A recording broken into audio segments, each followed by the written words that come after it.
यानी सबसे काम की जो चीज हमारे लिए है वो है वेलोसिटी टाइम कर्व। तो अगर हम बात करें कि हमें अगर किसी सवाल में सबसे ज्यादा जरूरत होगी, सबसे ज्यादा काम की चीज होगी, वो क्या होगी? Velocity time curve. यहाँ पर पलटी है, पलटी वाली वो वाली उल्टी पलटी नहीं है, ये है मतलब टर्न लिया है। तो हाँ भाई जनता, क्या हालचाल? आज जो है अश्वमेध सीरीज में बारी आ चुकी है ग्राफ्स ऑफ काइनेमैटिक्स की, और आज जो है काइनेमैटिक्स के कंप्लीट ग्राफ जो है इस सेशन में हम करने वाले हैं। क्योंकि ग्राफ से ना डिफरेंट डिफरेंट काइंड के सवाल बनते हैं। मतलब यहाँ से ऐसे सवाल भी बनते हैं जो डायरेक्ट होते हैं, और यहाँ से ऐसे सवाल भी बनते हैं जो इनडायरेक्ट होते हैं। डायरेक्ट सवालों से मतलब आपको ग्राफ दे दिया जाएगा, तो बहुत सारी चीजें जो है वो कैलकुलेट करने को बोली जा सकती है। इनडायरेक्ट सवालों में उन सवालों की गिनती होती है जिस तरह जहां पर आप ग्राफ का यूज करके सवाल को आसानी से हल कर सकते हो। मतलब सवाल में ग्राफ वर्ड भी यूज नहीं किया जाएगा, बट अगर आप सवाल में ग्राफ यूज कर लो तो वहां से आप सवाल को बहुत आसानी से हल कर सकते हो। तो इस चीज के बारे में कंप्लीट आज की क्लास में बात करने वाले हैं। स्टार्ट करते हैं फ्रॉम द वेरी बिगिनिंग। जो हम जानते हैं बेसिक बेसिक सी बातें, उनको लिख करके शुरुआत करेंगे कि क्या चीजें होती हैं। लाइक हम एक बात जानते हैं कि हमारे पास डिस्प्लेसमेंट को एक्स से दिखाते हैं, वेलोसिटी को वी से, एक्सीलरेशन को ऐसे, और इनके जो रिलेशन होते हैं उनको एक बार हम लिखने से शुरुआत करते हैं। हम जानते हैं that velocity is equals to dx by dt होता है, और acceleration is equals to dv by dt होता है। ये बात अपन जानते हैं, बहुत बेसिक सी बात होती है, सिंपल सी बात। अच्छा, अब एक बात अपन जानते हैं कि मान लो हमें एक कर्व दिया गया, मान लो हमें कोई भी एक वाई एक्स का कर्व दिया गया, इधर हमारे पास वाई एक्सिस है, इधर हमारे पास एक्स एक्सिस है, और ये हमारे पास कोई भी एक कर्व दिया गया है। तो यहाँ पर एक चीज अपन समझ जानते हैं कि अगर हम बात कर रहे हैं इस पर्टिकुलर कर्व की, और इसके किसी पर्टिकुलर पॉइंट पे, इसी कर्व के पर्टिकुलर पॉइंट पे हमें बोल दिया, ये मान लो वाई फंक्शन ऑफ एक्स है, और हमसे बोल दिया गया at x is equals to x1 हमें स्लोप निकालनी है, x is equals to x1 पे स्लोप निकालनी है। तो अपन क्या करते हैं कि हम सिंपली डिफरेंशिएट करते हैं, इसको dy बाई dx निकालते हैं, और जो भी x की वैल्यू दी गई हो तो उसको रख देते हैं। यहां पर हमें स्लोप निकल आती है। स्लोप मतलब सिंपल सी ढाल कितनी हमारे पास जो लाइन है वो झुकी हुई, दैट इज कॉल्ड स्लोप, है ना।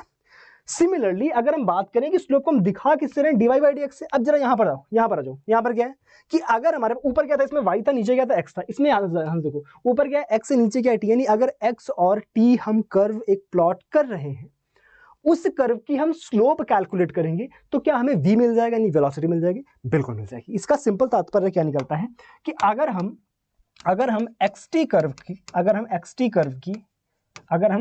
कर्व की स्लोप निकालते हैं तो वो हमें क्या दे देगी? वो हमें दे देगी वेलोसिटी। वो हमें क्या दे देगी? वेलोसिटी। अच्छा साहब, वो हमें क्या दे देगी? वेलोसिटी दे देगी। सिमिलरली क्या हम बोल सकते हैं कि वीटी कर्व की स्लोप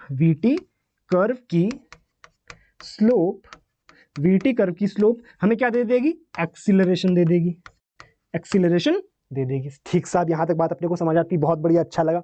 लेकिन एक चीज बड़ा ध्यान सोचो कि अगर हम इन रिलेशंस की बात कर रहे हैं तो यहां पर हमने एक्सटी कर्व देखा, हमने वीटी कर्व देखा।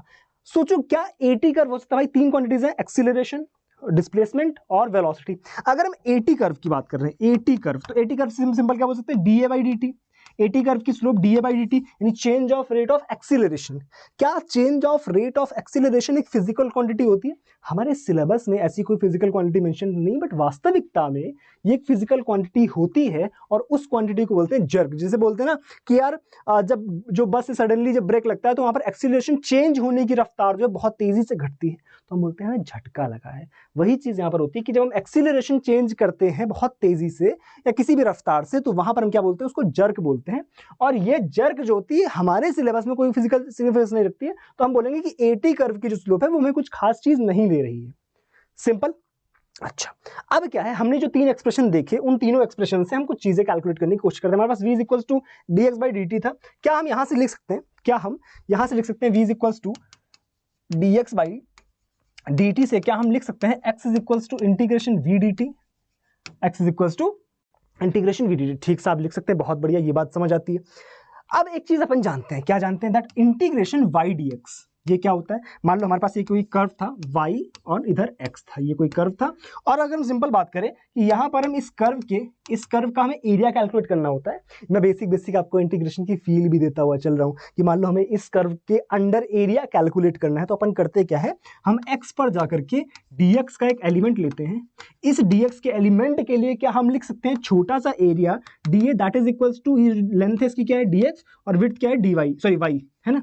ये छोटा सा एरिया आता है, तो पूरा एरिया क्या आ जाएगा? इंटीग्रेट कर दो, तो टोटल ये क्या है? टोटल एरिया, ये क्या है, टोटल एरिया, यानी area under curve is denoted by integration of y dx। Similarly यहां पर देखो ये क्या है, इंटीग्रेशन v dt, यानी vt कर्व आप प्लॉट करो, आप क्या प्लॉट करो, vt कर्व बनाओ, ये vt कर्व है ना, ये vt कर्व है। और यहां पर हम इसके एरिया अंडर कर्व की बात करें, इसके एरिया अंडर कर्व की बात करें तो ये एरिया जो है, ये एरिया जो है ये क्या दे देगा हमें, डिस्टेंस या डिस्प्लेसमेंट, या डिस्प्लेसमेंट या डिस्टेंस, डिस्प्लेसमेंट या डिस्टेंस। ये अलग अलग केसेस में अलग अलग चीजें हमें समझने को मिलेंगी कि हमें वो ग्राफ के नेचर से मैं तुम्हें समझाऊंगा कि डिस्प्लेसमेंट कब निकाल सकते हैं, डिस्टेंस कब निकाल सकते हैं, ये सारी चीजें अपन डिस्कस करेंगे। तो कुल मिला के हमें यहां से निष्कर्ष क्या मिलता है कि अगर हम वीटी कर्व प्लॉट कर रहे हैं तो उसका एरिया में क्या दे देगा, डिस्प्लेसमेंट या डिस्टेंस। अच्छा सा दूसरा एक्सप्रेशन क्या था, दूसरा एक्सप्रेशन था हमारे पास a is equal to dv by dt, correct, a is equal to dv by dt, तो यहां से हम लिख सकते हैं v is equal to integration a dt, यानी हमारे पास अगर at कर्व है, हमारे पास at कर्व है तो इसके लिए एरिया अंडर कर्व, इसके लिए एरिया अंडर कर्व क्या दे देगा, इसके लिए एरिया अंडर कर्व दे देगा हमारे पास वेलोसिटी, क्या दे देगा, वेलोसिटी। अच्छा ये बात समझ आई, ये क्या दे देगा, वेलोसिटी। इसका मतलब क्या है कि हमने यहाँ पर कौन कौन से देखा, vt कर्व देखा, हमने at कर्व देखा, क्या xt कर्व कुछ देता है, क्या xt कर्व कुछ देता है, क्या xt कर्व का एरिया में कुछ मिलेगा, d इंटीग्रेशन x dt कुछ होता है, नहीं होता है। इसका मतलब क्या है कि जब हम लास्ट स्लाइड पे हमने बात करी थी तो xt कर्व जो था कहां गया, सॉरी xt जो कर्व था उसकी स्लोप जो थी वो वेलोसिटी दे रही थी। यहां पे xt कर्व जो है कुछ भी नहीं दे रहा है। अच्छा यहां पर जो था at कर्व कुछ भी खास नहीं दे रहा था क्योंकि हमारे सिलेबस में तो रिजर्व नहीं है, और यहां पर at कर्व जो है, यहां पर at कर्व जो है उसका एरिया वेलोसिटी दे रहा है, उसका एरिया वेलोसिटी दे रहा है। लेकिन यहां पर वेलोसिटी टाइम कर्व उसका एरिया डिस्प्लेसमेंट दे रहा था, और वेलोसिटी टाइम कर्व की स्लोप जो है एक्सीलरेशन दे रही थी। यानी सबसे काम की जो चीज हमारे लिए है वो है वेलोसिटी टाइम कर्व। तो अगर हम बात करें कि हमें अगर किसी सवाल में सबसे ज्यादा जरूरत होगी, सबसे ज्यादा काम की चीज होगी, वो क्या होगी, वेलोसिटी टाइम कर्व। तो अगर हम वेलोसिटी टाइम कर्व प्लॉट कर लेते हैं तो उससे हम सारी चीजें निकाल सकते हैं, उससे हम डिस्प्लेसमेंट के बारे में सब कुछ निकाल सकते हैं। सपोज दैट हमें velocity as a function of time given है, सपोज दैट हमें velocity as a function of time given है, तो यहां से हम एक्सीलरेशन भी निकाल सकते हैं, यहां से हम एक्सीलरेशन भी निकाल सकते हैं और डिस्टेंस डिस्प्लेसमेंट भी निकाल सकते हैं, डिस्टेंस डिस्प्लेसमेंट भी निकाल सकते हैं। क्लियर, यहां तक बातें समझ आती हैं। अच्छा यानी यहां पर हमें एक चीज समझ आ गई कि कर्व के नेचर किस तरह से होते हैं और क्या क्या हमें समझना होता है, उनके नेचर को देख करके, उनके एरिया को देख करके हमें क्या निकालना है, उसकी स्लोप से हमें क्या निकालना है, ये सारी बात अपने को समझ आनी चाहिए। अब थोड़ा सा हम एक बात पे फोकस करते हैं कि अगर हमारे पास एक कर्व दिया गया है तो उस कर्व को देख के वो फिजिकली पार्टिकल क्या कर रहा होगा, इस नेचर को समझना सबसे ज्यादा जरूरी। कि मान लो हमारे पास एक xt कर्व दिया गया है, या हमें vt कर्व दिया गया है, हमें at कर्व दिया गया है, तो उस पर्टिकुलर कर्व को देख करके हमें यह पता करना आना चाहिए कि वो जो पार्टिकल था वो वास्तविकता में क्या कर रहा था। जैसे सपोज दैट हमारे पास xt कर्व इस तरह से दिया गया है, ये क्या है, xt कर्व, हमें सपोज ये एक xt ग्राफ है, यहां पर मान लो हमारा जो एक पार्टिकल है वो कुछ इस तरह से, पार्टिकल कुछ इस तरह, ये कर्व है, बेसिकली ये कर्व है, ठीक है, xt कर्व है ये। और xt कर्व को देख करके हमें बताना पार्टिकल कर क्या रहा है, तो आप इससे क्या अंदाजा लगाएंगे कि यहां पर क्या कर रहा है पार्टिकल। अगर ये xt कर्व है तो हमें एक बात समझ आती है कि यहां पर time t is equal to 0 पे इसकी पोजीशन जो थी वो x0 थी, और जैसे जैसे समय बढ़ा है वैसे वैसे भी इसकी पोजीशन जो है वो x0 ही रही है। ये समय के साथ में परिवर्तन जो है वो नहीं हो पा रहा है उसकी पोजीशन में, अर्थात पार्टिकल जो है वो रेस्ट पे है। क्या लिख सकते हैं, particle is at rest, particle is at rest, particle is at rest. अच्छा ये बात समझ आती है, ओके बॉस, यहां तक बात समझ आती है। तो मान लो मैं तुमसे बोलता हूं कि ये x है, ये t है और ये कर्व है हमारे पास, इसको देख के अपन क्या बोल सकते हैं, क्या हम बोल सकते हैं कि at time t is equal to 0, क्या हम बोल सकते हैं at time t is equal to 0 जो पोजीशन है at t is equal to 0, at t is equal to 0, क्या x इज इक्वल टू भी 0 है, हाँ साहब है। और लेकिन जैसे जैसे समय बढ़ रहा है वैसे वैसे ये जो पार्टिकल है उसकी पोजीशन भी चेंज हो रही है, और यहां पर एक स्लोप, कांस्टेंट स्लोप के साथ में ये बढ़ रहा है, अर्थात ये कांस्टेंट वेलोसिटी से मूव कर रहा है, ये कांस्टेंट वेलोसिटी से मूव कर रहा है। तो क्या लिख सकते हैं यहां पर, moving with constant velocity, moving with constant velocity. अरे यस और नो, क्लियर है यहां तक।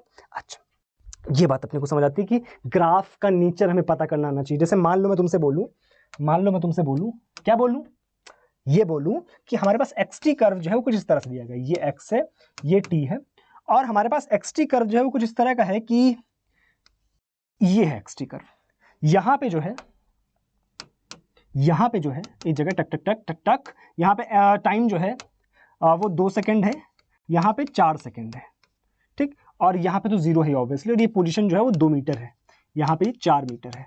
इस तरह से मैं दिया गया। अब आपसे बोला गया बताओ ये पार्टिकल जो है वो कर क्या रहा है, इस पार्टिकल का बेसिकली नेचर क्या है, इस पार्टिकल का जो मोशन है वो किस तरह का है, उसने क्या किया, कहाँ से चला, किस जगह गया, ये सारी बातों पे हमें चर्चा करनी। सपोज इस तरह से हमसे कुछ बोला गया है, तो इस कर्व को देख के हमें एनालाइज करना है कि वास्तविकता में कर क्या रहा है। तो हमने सबसे पहली चीज देखी कि जो समय शून्य था, जब हमारा टाइम कुछ भी नहीं था, तो समय शून्य पर पार्टिकल जो था वो x is equals to 2 metre पे था। अच्छा, at t is equals to 0 second particle कहां पर है, 2 मीटर्स पे है। अब जैसे जैसे समय बढ़ा, जैसे जैसे समय 0 से 2 सेकेंड की तरफ गया, पार्टिकल जो है वो उसकी पोजीशन बढ़ी, वो आगे बढ़ा, यहां से यहां तक आगे बढ़ा, ठीक। वो x is equals to 4 metre पे गया, कब, at t is equals to 2 second particle कहां गया, 4 मीटर पे गया। और यहां से क्या हुआ उसके साथ में कि अब जो है पार्टिकल ने पलटी मारी, मतलब जैसे मान लो मैं यहां से चलना शुरू करता हूं और 2 सेकंड बाद जो है मैं मुड़ जाता हूं, 2 सेकंड बाद जो है मैं मुड़ जाता हूं, तो वहां से क्या होगा कि हमारे पास पार्टिकल जो है वो टर्न हो चुका है। At t is equals to 2 second पे पार्टिकल ने पलटी मारी। पार्टिकल ने क्या किया, पार्टिकल ने पलटी मारी। और ध्यान से देखो, एट 4 सेकेंड पे, at t is equals to 4 second particle जो है वो ओरिजिन को क्रॉस करके नेगेटिव एक्स एक्सिस में गया। मतलब अगर हम एक्सिस पे प्लॉट करें, मान लो ये एक्स एक्सिस है, ये वाई एक्सिस है ना, तो यहां से हम बोले कि पार्टिकल ने चलना शुरू कहां से किया, तो 2 मीटर चला था, यहां से यहां तक गया, यहां से यहां तक इस तरह से गया, उसके बाद 4 मीटर तक जाकर के इसने पलटी मारी, वापस गया। अब वो यहां पे आया 4 सेकंड पर उसने फिर से यहां पे निकल गया और इस तरह से चलता चला गया। सिंपल, ये है इस ग्राफ का फिजिकल सिग्निफिकेंस। 4 सेकंड पे उसने क्या किया है, हमारा जो ओरिजिन है उसको क्रॉस किया। क्या किया है, ओरिजिन को क्रॉस किया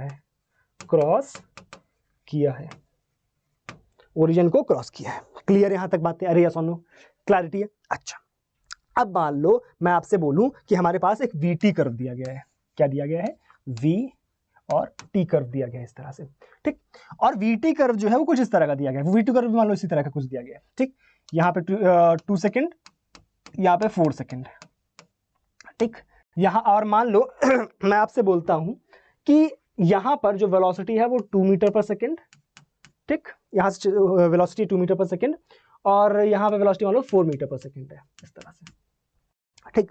अब बताओ पार्टिकल ने किया क्या, पार्टिकल ने कहां पलटी, क्या यहाँ पर पार्टिकल ने पलटी मारी, नहीं मारी, क्या किया एग्जैक्टली ये हमें बताना है। अच्छा साहब, अब ध्यान से देखो, जब यहां से हम क्या इंटरप्रेट करते हैं, अगर हमारे पास मान लो किस तरह का कर्व दिया गया है, V इधर है T, और मान लो हमें कुछ इस तरह का कर्व दिया गया, तो इससे हम क्या बोल सकते हैं कि VT कर्व में कांस्टेंट स्लोप के साथ में दिया गया है। इसका मतलब क्या है, पार्टिकल चल तो रहा है, उसकी वेलोसिटी भी चेंज हो रही है, यानी यहाँ पर एक कांस्टेंट एक्सीलरेशन के साथ में पार्टिकल मूव कर रहा है।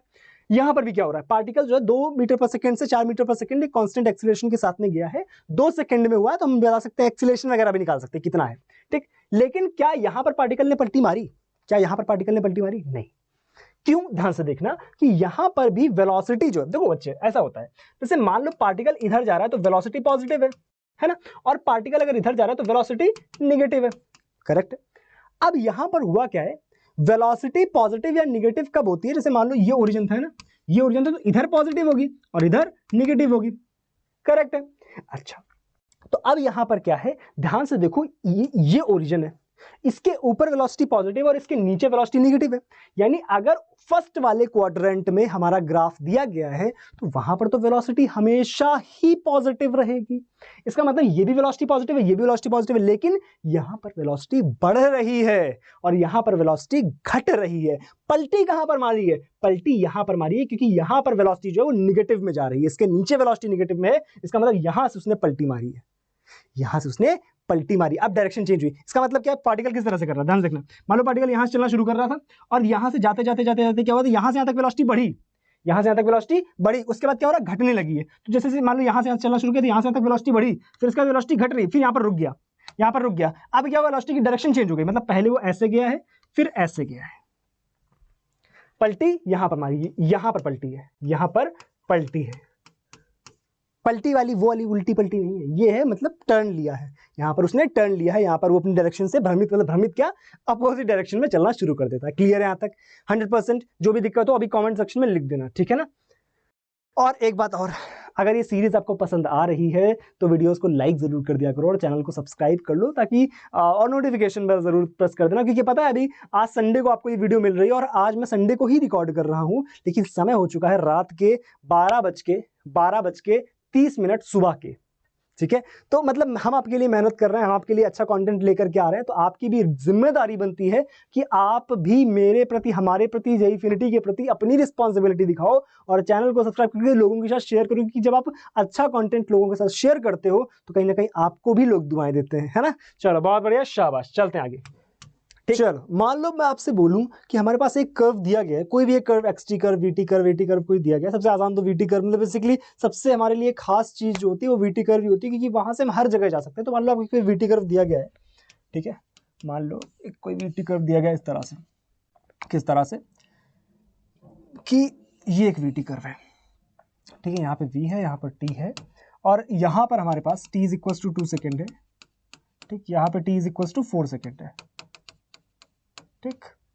और आपसे बोला गया है कि particle starts from at t is equal to 0, at t is equal to 0 particle is at 4 metres. आपको xt कर्व और at कर्व इसमें बनाना है। आपको क्या बनाना है? xt कर्व, क्योंकि हमें v तो दिया ही है, xt and at curve, xt and at curve हमें बनाना है, ठीक। सबसे पहले xt कर्व की बात करते हैं, ध्यान से देखो, इधर x इधर t, ठीक, ओके। ध्यान देखना, हमारे पास वीटी कर्व को जरा एनालाइज करते हैं कि यहां से यहां तक हो क्या रहा है। अगर x is equals to 0, sorry at t is equals to 0 पर वो 4 मीटर पे था, तो मान लो यहाँ कहीं 4 मीटर होगा, ये 4 मीटर से वो शुरू करेगा। अब क्या हो रहा है, 2 सेकंड तक उसकी स्लोप जो है लगातार पॉजिटिव है, यानी वेलोसिटी जो है अगर बढ़ रही है तो पोजीशन तो बढ़ ही रही है, ये तो ऑब्वियस सी बात है। लेकिन किस तरह से बढ़ रही है ये हमें समझना जरूरी है, क्योंकि पॉजिटिव स्लोप है। अगर पॉजिटिव स्लोप है तो पैराबोला जो होगा वो सीधा होगा, यानी इस तरह से। ध्यान देखना, एक बार बना के देख लेते हैं, अगर कभी कंफ्यूजन हो तो इसको बना के देख लो। ध्यान देखो, यहां से यहां तक क्या है, ये क्या है, वी टी कर्व का स्लोप क्या है। मान लो यहाँ पर वेलोसिटी जो है, वेलोसिटी आपको दी गई है, सपोज दैट देखो यहाँ पर 2 सेकंड पे ये जो पार्टिकल है, वेलोसिटी मान लो हमें दी गई 10 मीटर पर सेकंड, 20 मान लो 20 मीटर पर सेकंड, ठीक है, इस तरह से मान लो यहाँ पे वेलोसिटी जो है 20 मीटर पर सेकंड है।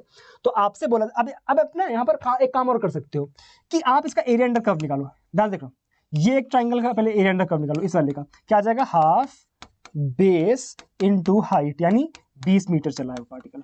ये भी देखो, यहाँ पे आपको बहुत ज्यादा कैलकुलेशन करने की जरूरत नहीं पड़ेगी, 20 मीटर चला, अगर ये 20 मीटर तो ये वाला भी कितना 20 मीटर, क्योंकि सिमिलर है, ठीक है, 20 मीटर चला है। तो पहले 2 सेकंड में वो 20 मीटर चला, अगले 2 सेकंड में भी 20 मीटर चला, लेकिन चलने का तरीका अलग है। क्यों? क्योंकि यहां पर अगर आप ध्यान से देखो तो पार्टिकल की जो स्लोप है, वेलोसिटी वीटी की जो स्लोप है वो पॉजिटिव है। तो हम xt की अगर बात करें, ध्यान देखो, यहां से हम लिख सकते हैं दैट वीटी, इसका इक्वेशन लिख लो। ध्यान देखो इक्वेशन क्या बनेगा, ये 0,0 है और ये हमारा 2,20 है। तो हम लिख सकते हैं v minus 0 that is equals to 20/2 और x माइनस हमारे पास 0 या t माइनस 0, क्या आ जाएगा यहाँ से, v is equals to 10t, ये आ रहा है। यहां से हम लिख सकते हैं x is equals to 5t², correct है। अगर इसको डिफरेंशिएट करेंगे, सॉरी इंटीग्रेट करेंगे, तो ये इक्वेशन आ जाएगी।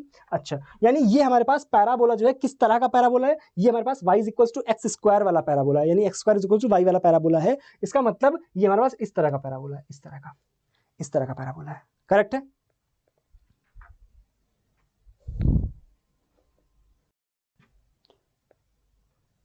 ठीक है ना। तो अब यहां से यहां तक पहुंचा, कहां तक पहुंचा, 20 मीटर, कितना चला है, 20 मीटर। तो यहां से यहां तक 20 मीटर हो गया, मतलब ये हमारा 20 मीटर हो गया, नहीं 24 मीटर हो जाएगा, 24 मीटर हुआ। अब क्या हुआ, यहां से यहां तक भी 20 मीटर चला है, लेकिन अब ये ढुलता हुआ, यानी हमारे पास निगेटिव स्लोप है, यानी माइनस साइन आ जाएगा, नहीं इस तरह का कर्व आएगा हमारे पास, कुछ इस तरह का। लेकिन अब एक चीज और, पोजीशन बढ़ रही है या घट रही है, ये चीज समझना जरूरी है। पोजीशन बढ़ रही है घट रही है, चीज समझना क्यों जरूरी है, कि यहां से यहां तक स्लोप तो निगेटिव है, बट वेलोसिटी जो है वो अभी भी पॉजिटिव डायरेक्शन में। अगर वेलोसिटी घट भी रही है लेकिन पॉजिटिव डायरेक्शन में, यानी वो अभी भी बढ़ रहा है, यानी अब जो है इस तरह का कर्व आएगा, इस तरह का।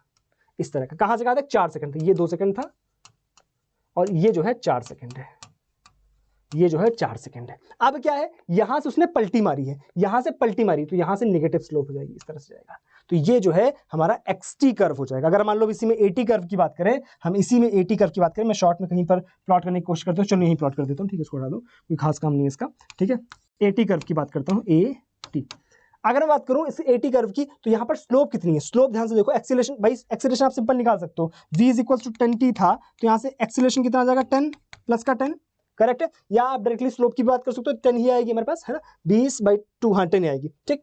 तो पहले क्या है, जो एक्सीलरेशन, कांस्टेंट एक्सीलरेशन है 10 का, कब तक, 2 सेकंड तक, यहां तक 10 है, 2 सेकंड, 10 मीटर पर सेकंड स्क्वायर, 2 सेकंड तक। उसके बाद क्या हो रहा है, 2 से 4 के बाद में पूरा निगेटिव हो जा रहा है, यानी नेगेटिव का 10, माइनस का 10 है उसके बाद में पूरा, यानी ये हमारा कर्व है AT कर्व। तो इस तरह से कोई भी एक कर्व दिया गया हो, उससे आपको बाकी कर्व्स निकालना आना चाहिए। क्या यहां तक की बातें क्लियर है? अब जो है हम कुछ PYQs पे फोकस करेंगे, कुछ जो है हम PYQs करेंगे, ताकि और भी चीजों में क्लैरिटी हो कि किस तरह के सवाल JEE मेन में भी लगातार पूछे गए। देखो, from VT graph shown the ratio of distance to displacement in 25 second of the motion is. हमसे बोला गया, ये VT कर्व में दिया गया है, इस VT कर्व में हमें डिस्टेंस और डिस्प्लेसमेंट, अब यही बढ़िया चीज है। देखो बच्चे, एक चीज हमें समझना जरूरी है कि जैसे मान लो हमें VT कर्व दिया गया था, हमें क्या दिया गया था, VT कर्व दिया गया है, तो हम एक बात जानते हैं कि एरिया अंडर VT कर्व, क्योंकि हम जानते हैं VDT that is equal to x होता है, और इसी को डिस्टेंस या डिस्प्लेसमेंट बोलते हैं। बट कब डिस्टेंस होती है, कब डिस्प्लेसमेंट होती है, ये चीज ध्यान रखना।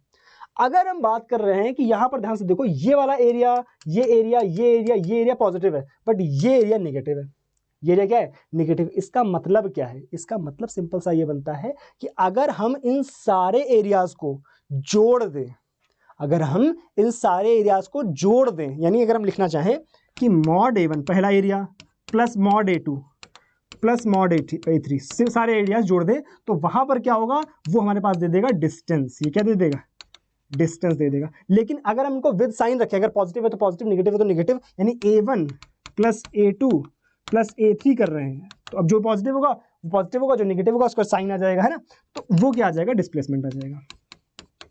ठीक, आ जाओ, सबके एरियाज कैलकुलेट करो। ये पहला एरिया, ठीक है, आ जाओ, ये पहला वाला एरिया, कितना, half base into height, correct है, कितना आ गया, 25। पहला वाला कितना है, 25 है। दूसरा वाला देखो, ये 5 है, ये 10 है, 50 हो गया, करेक्ट है।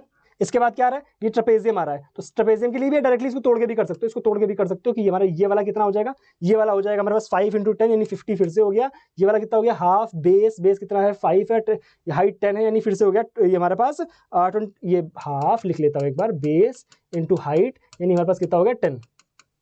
ठीक, ये वाला कितना था, 25, ये 25 आया था क्या, 2 5 से 10, अरे 5 जा रहे हैं, कोई बात नहीं, 25 आएगा ये वाला, है ना, 25।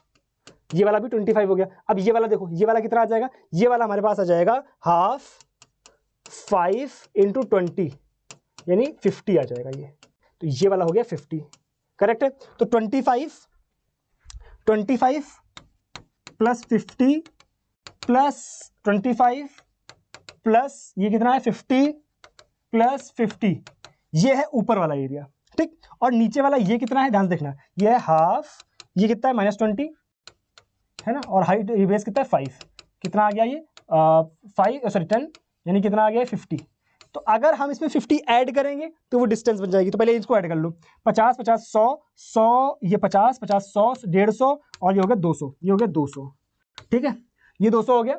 और इसमें अगर 50 ऐड करते हैं, इसमें अगर 50 ऐड करते हैं तो क्या हो जाएगा, 250, ये क्या है, डिस्टेंस है, ये क्या है, डिस्टेंस है, और 50 माइनस करते हैं तो डिस्प्लेसमेंट हो जाएगा, यानी डिस्प्लेसमेंट क्या है, डिस्प्लेसमेंट क्या है, 150। हमसे पूछा गया है कि VT कर्व में हमें डिस्टेंस टू डिस्प्लेसमेंट निकालना है, तो डिस्टेंस टू डिस्प्लेसमेंट कर दो, क्या आ जाएगा, 5/3 यानी फिफ्थ, यहाँ पे डी ऑप्शन जो है वो 5/3 है, डी ऑप्शन जो है 5/3 है, तो हमारा डी ऑप्शन जो है वो करेक्ट हो जाएगा। क्लियर है यहाँ तक, कोई कंफ्यूजन? तो इस तरह के कर्व जो बहुत आसान, ये कब आया था, ये JEE 2023 का सवाल है। इस तरह के सवाल लगातार पूछे जाते हैं। अगले सवाल में आपसे बोला गया है कि the position time graphs of 2 student A and B returning from the school to their homes as shown in the figure. ये एक फिगर दिया गया, XT कर्व्स आपको दिए गए। आपसे बोला गया इनमें से कौन से ऑप्शन जो है वो करेक्ट है, क्योंकि मैंने जो एक्चुअल ऑप्शंस थे इसमें कि चूज द ऑप्शंस बिलो, ठीक है, और बिलो भी ऑप्शन थे, तो ऐसे बोल रहा था A करेक्ट है, B करेक्ट है, AB करेक्ट है, BC करेक्ट है, AE करेक्ट है, कौन कौन से हैं। तो आपको 5 ऑप्शन है, आपको कुल मिला के बताना इन 5 स्टेटमेंट्स में से कितने स्टेटमेंट और कौन कौन से स्टेटमेंट सही है, ठीक।